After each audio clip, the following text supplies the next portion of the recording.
Hey, my tarot people. Frankie Nicole here. Um, I want to talk today about something I've been talking about with a friend, and um, also I read this really great article about spirituality and finding love, and you know me, always talking about love. Can't really let it go. Mm.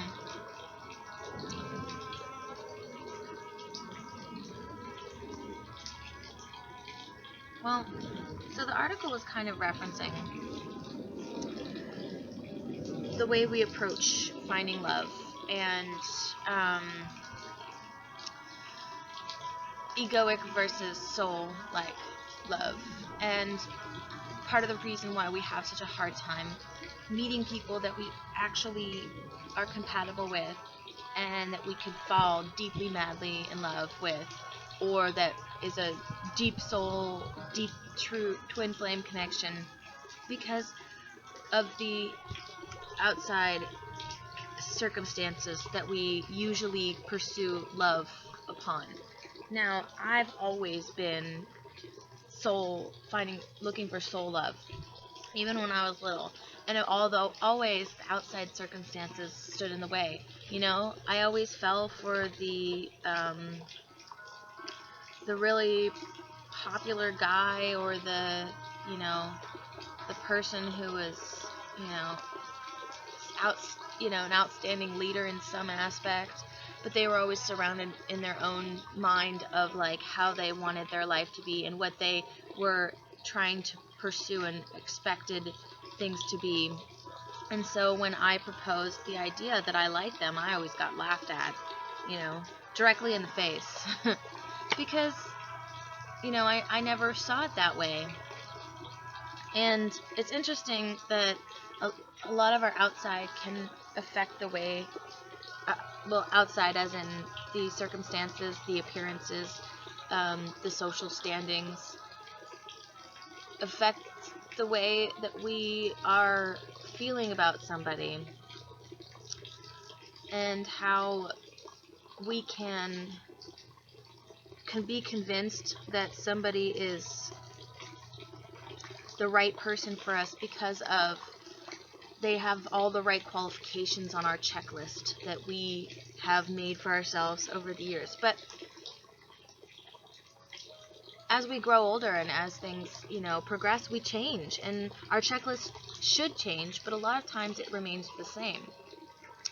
And what we think is what we want isn't what we really want anymore because our mentalities have actually started to shift unconsciously, and we have actually started to become more in tune with ourselves and in tune with like our real life's purpose, but yet we are still stuck in a old paradigm of how we love or how we think that love should be, or in an old social aspect where the pressure to find a person of a certain way is very high.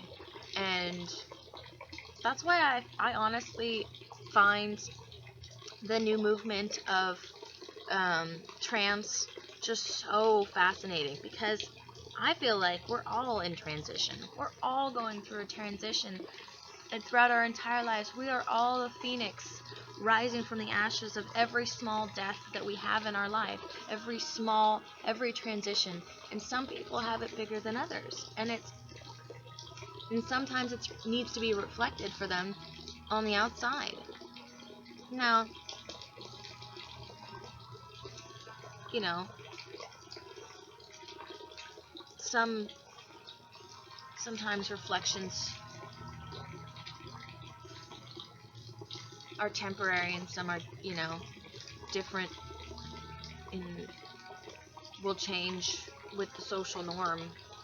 But honestly, I can't say that I think that people are making mistakes by trying to reflect the inner nature of themselves, because when you get closer and closer to the core of you, you can never go wrong. I mean, that's why they say meditation and spending time alone is so important, because it's becoming intimate with yourself. And if you aren't intimate with yourself, how can you be intimate with anybody else? How can you love anybody else? So when you've accepted all your intimate flaws and secrets and pains, then you can truly be able to share them with others. Now, it's not always easy, because there's a fair amount of us that felt like we needed to keep up with the outside and the way that the outside was, to be successful, to be well liked, to be loved. And that's a difficult bridge to get over and cross, because it is our cross to bear, you know? That's why life is difficult, because there's so many outside influences on us that constantly are pushing us in directions that are non-authentic. It's so much easier to just go with the flow of the general populace, and just to act normal and not make waves. But as we see with the growing movements that are happening in the world, and especially in the United States, of race, gender, politics, gun violence,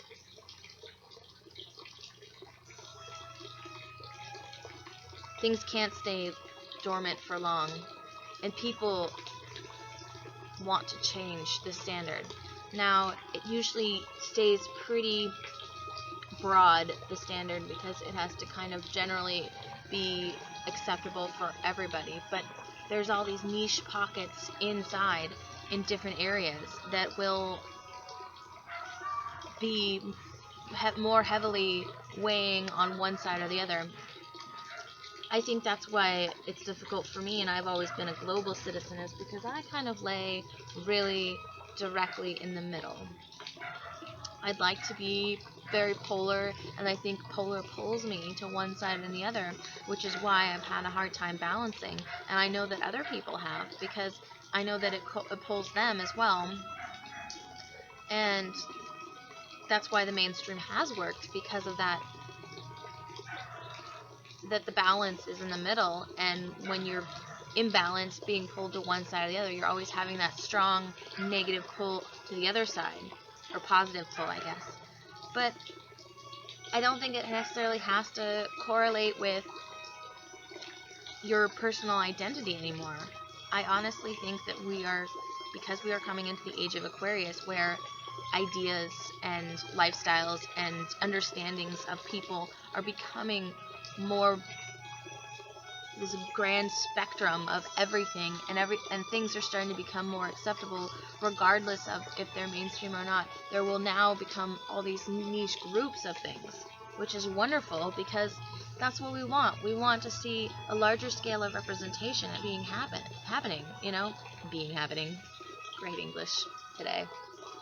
But I mean, circling it all back to love, because love is, you know, the tie that binds us all.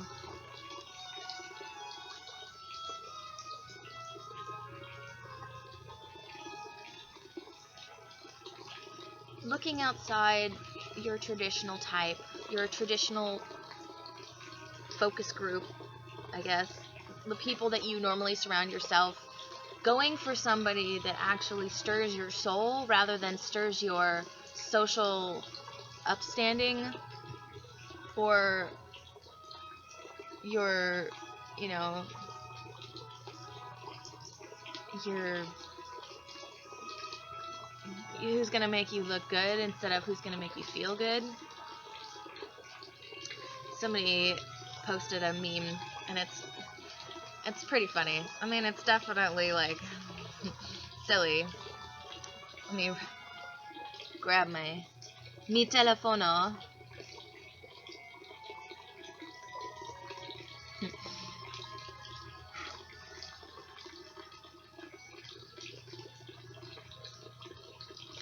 I love having different friends of all different types of, like, ways about them but they all have like a similar passion towards authenticity. So it really makes me feel, I don't know, it makes me feel cultural and vast and wide, and I can reach a whole lot of different people. Summer's almost over. You half-naked hoes gonna have to find a personality soon. Now, you know, that can be insulting, because, you know, what's a hoe and who's a hoe? But, I don't know, I think it kind of reflects this attitude of the outside not mattering so much as the inside spirit mattering. And having that being the reason why you find somebody, and the reason why you are attracted and connected to somebody, because they move your soul, your spirit inside.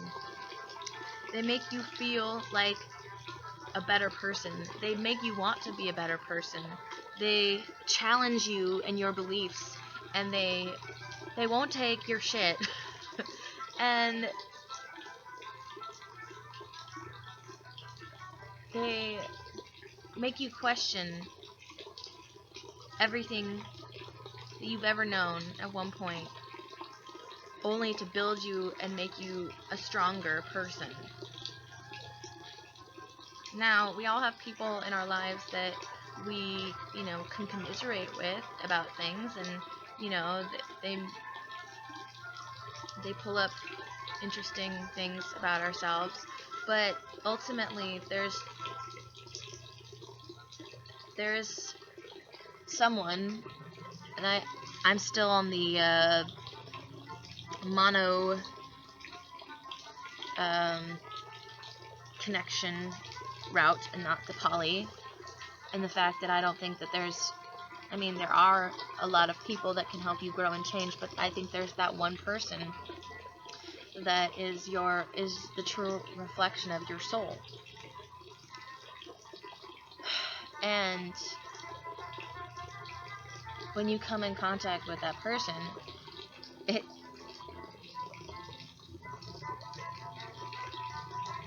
can be really it just hits you. It's not pretty. It doesn't come in quietly. It comes in with a roar, a bang, and an explosion, and shakes your very core to what you might think your life was and what it would be.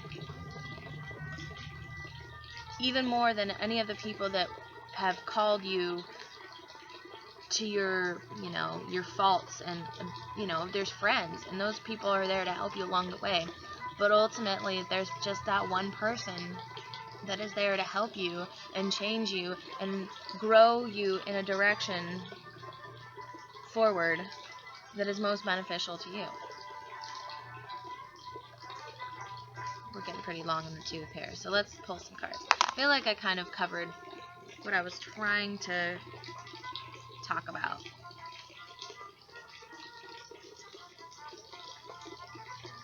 You know, it's funny, I always try and set people up. A card just jumped out. You'll never believe which card it was. Oh, I think you know. I try to set people up because I see things about them that would mesh, but they're always like, oh no, I'm not interested in that person. And I'm like, of course you're not, because you're used to this certain idea of somebody and how that they should be, and then they're not matching your idea, and that's not for you. But most people aren't ready to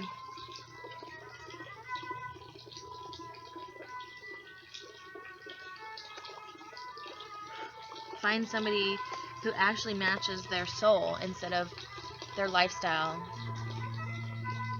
or their selfish egoic needs. So, we have the Lover's card in reverse. Ha! Shocking, I know. Told you, these cards, they never lie. We have the Five of Swords upright. We have the Ten of Swords upright, and we have the Prince of Wands reversed. Now, looks like there is something ending, because the Ten of Swords is it's a harsh ending. You know, I feel like, looks like there's a fight. Because the Five of Swords can be a bully, or, you know, somebody who is, you know, coming at you with words and harsh things to be said or thoughts, and there's a conflict of ideas happening. And the Lovers can also be about commitment. So maybe somebody is upset about a broken commitment, but it's definitely, there is a connection between the people that is a very strong one, in a sense of the Lovers is a very, like, matched connection. And in reverse, it just kind of weakens the energy. So maybe there's a love relationship that is fully just imploding, exploding, ending, and then we have the, you know, the Prince of Wands in reverse, and that's always the indirect, you know, messenger of action, confused messenger of action, delayed messenger of action, the overly sexual, egoic messenger of action. So I feel like there's a fight or a disagreement, a discussion to be had that is ending something egoic, perhaps. Or maybe the ego is ending the relationship because it cannot be released.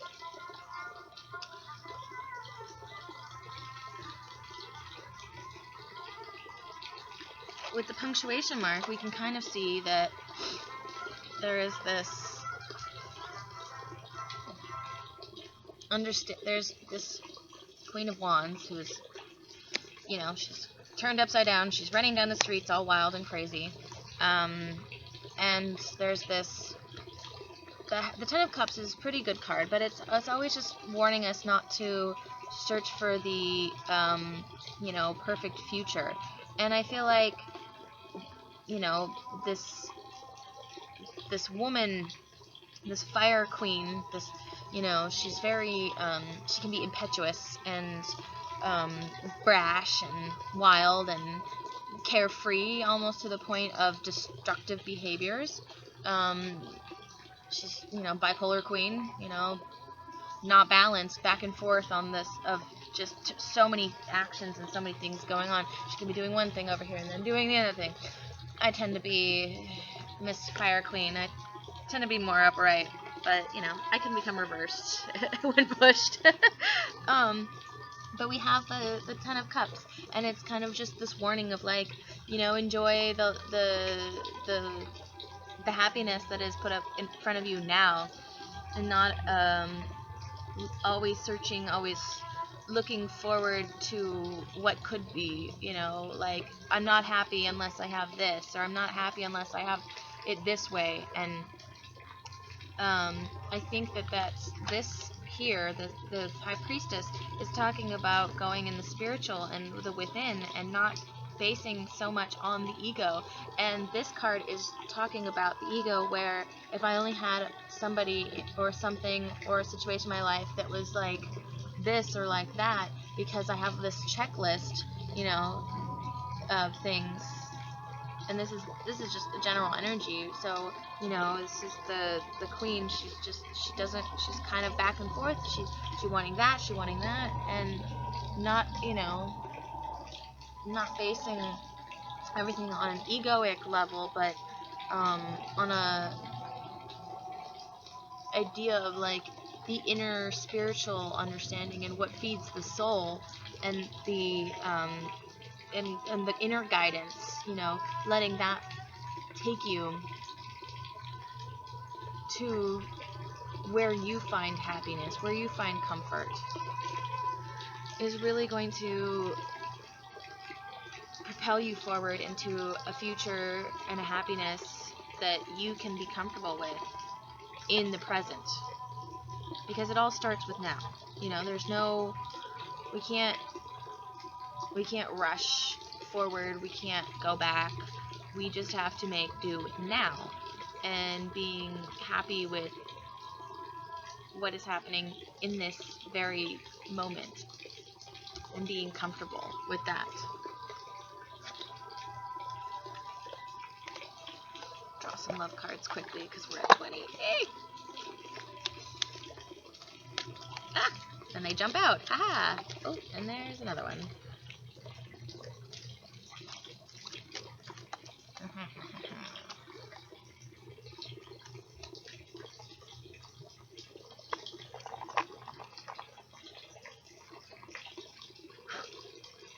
In order for you to heal your relationship with another, you must first heal your relationship with yourself. You have with yourself. Forgive yourself, accept yourself, and love yourself. Yep. Intimate. Be intimate with you first, and then you can be able to figure out what you want and feel inside.